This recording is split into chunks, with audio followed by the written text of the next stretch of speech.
안녕하세요. 조화방의 아띠입니다. 오늘의 주제는 바로 식물과 물에 대한 내용인데요.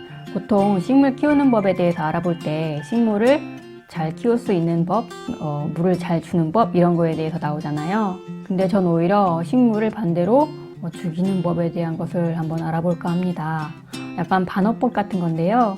근데 이게 영상이 혹시 유튜브에 제재가 들어가는 건 아니겠죠? 약간 무섭잖아요. 죽이는 법 이래가지고 나중에 다시 또 제작해야 될 수도 있지 않을까요?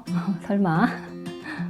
저도 처음부터 식물을 잘 키우는 사람은 아니었어요. 물론 지금도 잘 키운다고 자신하지는 않습니다. 절대로. 제가 식물 박사나 전문가는 아니지만 그래도 제가 경험한 범위 내에서 이건 정말 하지 않으셨으면 좋겠다라는 그런 경험들을 알려드리면 식물 키우실 때 도움이 되지 않을까 해서 이런 영상을 한번 제작해봤습니다. 오늘은 그 중에서도 식물을 물로 죽이는 법에 대해서 한번 알아보겠습니다. 좀 무서우신가요? 노약자나 임신부들도 보셔도 됩니다. 식물을 물로 죽이는 방법 첫 번째는 식물이 물 마를 날이 없게 하라. 오히려 초보는요, 식물을 물마름보다는 과습으로 더 많이 죽이는 것 같아요. 식물을 처음 키우는 분이실수록 너무 과한 애정 때문에 식물이 과습으로 이제 보내는 경우가 있는 것 같아요. 물론 저도 그랬고요. 식물 뿌리도 숨을 쉬어야 하는데요. 항상 이 화분에 흙이 푹 젖어 있으면요, 식물 뿌리가 잘 숨을 쉬지 못한다고 합니다. 특히 물 빠짐이 안 좋은 흙으로 분갈이를 하는 경우에는 더더욱 그게 심하겠죠. 일반적으로 관엽식물은요, 물을 한번 이렇게 주고 난 다음에 또 흙이 어느 정도 마른 상태를 유지하면은 좀 더 건강하고요. 또 그렇게 해도 식물이 잘 견디더라고요. 두 번째는 당연히 물을 너무 안 주는 거겠죠. 보통 처음엔 식물한테 애정을 기울이다가요, 나중에는 점차 관심을 좀 멀리하게 되고 또 귀찮아져서 그럴 수도 있겠고요. 또 오랫동안 여행을 하고 온 다음에 그럴 수도 있겠고요. 이 경우는 그냥 식물에 조금만 관심을 좀 주시거나 아니면 방법만 잘 알고 계시면 죽이실 일은 없으실 것 같습니다. 세 번째, 밤에 수돗물을 받아서 바로 물을 준다. 일단 물은 기본적으로 낮에 주셔야 해요. 근데 진짜로 식물이 말라서 죽을락 말락한 경우는 예외겠지만요. 그때는 바로 주셔야겠죠. 하지만 그게 아니라면 식물은 기본적으로 일하기 직전에 물을 주셔야 해요. 밤에는 식물도 광합성을 안 하고 쉬고 있는데 그때 계속 물을 주시면 과습이 진행될 수도 있습니다.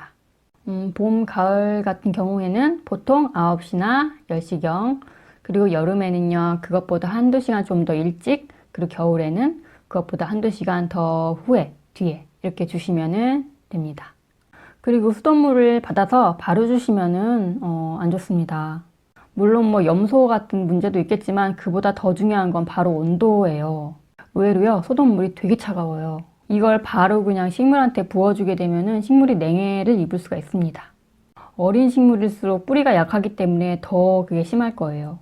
물은 항상 하루 이틀 전에 받아두신 후에 실내에 두신 다음에 다음 날에 그렇게 주시는 게 좋습니다. 제가 아까 여름에는 좀 보통 일찍 주라고 아까 그랬잖아요. 그게 바로 온도 때문에 그런 거거든요. 한낮에 온도가 진짜 엄청나게 올라가기 전에 그때 주기 위해서 그런 거고요. 겨울에 또 반대로 시간을 늦추는 이유는 어느 정도 밖의 온도랑 흙의 온도가 올라간 다음에 그렇기 때문에 좀 늦게 주라는 거거든요.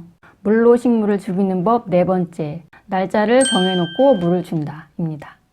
또는 일주일에 몇 번씩 물을 주라는 말을 너무 잘 지킨다 입니다. 식물은 기계가 아니에요. 진짜 집 환경마다 천차만별이거든요. 주택이 다르고 아파트가 다르고요. 또 베란다가 다르고 거실이 다르더라고요. 또 화분에 따라 다르고요. 흙에 따라서도 또 다르고요. 날짜를 정해놓고 물을 주시면요, 아마 과습이나 또 아니면 반대로 물마름으로 거의 뿌리가 썩거나 말라 죽을지도 몰라요. 꼭 흙의 상태를 보시고 물을 주세요. 경험상 초보분들은 겉흙 상태뿐만이 아니라 속흙의 상태도 꼭 보시고 물을 주시는 게 좋습니다. 다섯 번째, 화분 받침에 고인 물은 절대 치우지 않는다. 전에 제 영상에 어떤 시청자분께서 댓글로 질문 주신 게 있는데요. 화분 받침에 고인 물을 꼭 치워줘야 하나요? 라는 그런 질문이었어요. 의외로 이런 질문을 꽤 많이 받거든요. 제 대답은 네, 바로 치워주세요 입니다. 보통은 귀찮아서 그냥 두시는 분들 되게 많으실 거예요. 사실 저도 좀 약간 찔리긴 하네요.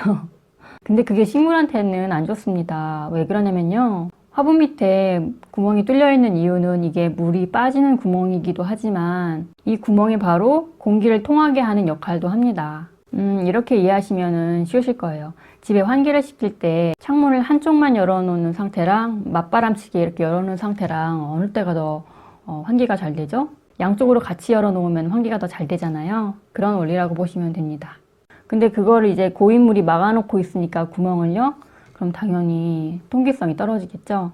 지금까지 물로 식물을 죽이는 방법을 알아보았는데요. 이렇게만 하시면 식물을 죽이실 수가 있습니다. 절대 이렇게 하시면 안 되겠죠? 오늘 방송은 여기까지입니다. 감사합니다. 안녕.